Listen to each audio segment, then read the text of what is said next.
Hi all welcome to Shakti stitching studio. So எங்களோட ஃபீல்டில் வந்து பார்த்தீங்கன்னா ஃபர்ஸ்ட் டைம் நாங்கள் வந்து பெயிண்டிங் கம் வந்து ஆரி ஒர்க்கில் டிசைன் பண்ணியிருக்கோம். ஸோ அது பியூட்டிஃபுல்லான அவுட்புட். ஸோ இவங்க வந்து பார்த்தீங்கன்னா தஞ்சாவூர்லேருந்து நம்மளுக்கு வந்து ப்ளவுஸ் வந்து கொடுத்துருந்தாங்க. ஸோ ரொம்ப வந்துட்டு அழகாக அதோட அவுட்புட் வந்து வேணுங்கிற மாதிரி நாங்கள் பார்த்து பார்த்து பண்ணியிருந்தோம். எலிஃபென்ட் பெயிண்டிங் வந்து கேட்டிருந்தாங்க. ஸோ அது எப்படி இருக்குன்னு சொல்லி பார்த்துடலாம். சாரி வந்து ஒரு லெவண்டர் கலர் காம்பினேஷன் இருந்துச்சு. ப்ளவுஸ் வந்து க்ரீன் கலர் காம்போஸ். ஸோ இதுக்கு பேக் சைடில் வந்து பெயிண்டிங், அதுவும் தேஞ்சூர் பெயிண்டிங்கில் வந்து கேட்டிருந்தாங்க. ஸோ அப்சல்யூட்லி ஒரு பியூட்டிஃபுல்லான அவுட்புட்டில் வந்து ஒரு தேஞ்சூர் பெயிண்டிங்கில் வந்துட்டு பெயிண்டிங் காம்பினேஷனில் முடிச்சதுக்கப்புறம் இது மாதிரி வந்துட்டு உங்களுக்கு ஒரு டிசைன்ஸ் வந்து கொடுத்துருக்கோம் ஒரு ஆர்ட் ஸ்டைலில். ரொம்ப ஒரு கொஞ்சம் ட்ரெடிஷ்னல் டச்சும் கண்டிப்பாக வேணும் இல்லைங்களா? அதனால லோடிங் பார்ட்டும் வந்து பார்த்தீங்கன்னா கர்தானா தென் வந்துட்டு சீக்வன்ஸ் பீட்ஸில் வந்து கொடுத்துருக்கோம். ஸோ ஹேண்டுக்கு கண்டிப்பாக வந்துட்டு அவங்க எலிஃபென்ட் வேணும்னு கேட்டிருந்தாங்க.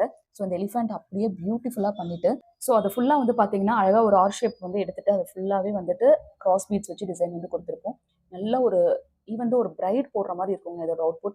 ஏன்னா பெயிண்டிங் தேஞ்சூரில் ஃபுல்லாகவே உங்களுக்கு ஆரி ஒர்க்லேருந்து போடுறப்ப அதோட அவுட்புட்டே வந்து ஃபென்டாஸ்டிக்காக இருக்கும். ஸோ நீங்களும் சொல்லுங்கள் அதோட அவுட்புட் வந்து எப்படி இருக்குன்னு. ஸோ உங்களுக்கு இந்த மாதிரி கஸ்டமைசேஷன் பண்ணி தேஞ்சூர் பெயிண்டிங் வந்து கற்றுக்கணும்னு ஆசைப்பட்டீங்கன்னா அப்கமிங் கிளாஸஸ் வந்து மண்டேலேருந்து ஸ்டார்ட் ஆகுதுங்க. அதில் நீங்கள் வந்து ஜாயின் பண்ணிக்கலாம். இந்த மாதிரி டிசைன் பண்ணணும்னு ஆசைப்பட்டீங்கன்னா கண்டிப்பாக எங்கள் ஸ்டுடியோ விசிட் பண்ணுங்கள். சேர்த்து லொக்கேட் ஆயிருக்கு. தேங்க்யூ.